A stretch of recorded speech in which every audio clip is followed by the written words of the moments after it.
story, his own version of story he has given to the AAIB.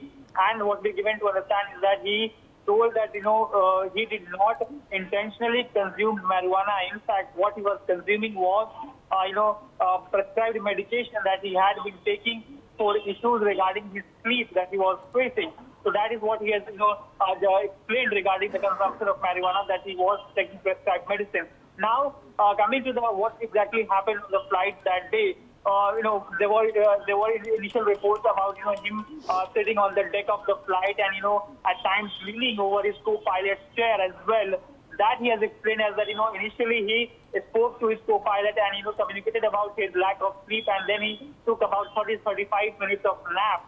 And then later, when he returned to the washroom, and as he was leaning towards the on the co-pilot's chair, that is when the sudden decline in the altitude happened, and that is how he fell on the ground on the deck of the aircraft, and that is when he was also helped by the crew members, to get him up and get him seated. So this is the explanation, the version that he has given to AAIB, where today he has appeared before AAIB, where the Director General of the AAIB, apart from him, the Chief Investigator, the Deputy Investigator, as well as the SFQ officer, all of those crucial members of AAIB were present, and he was questioned about whatever happened, and all the sequences of events were being pieced together today by the AAIB.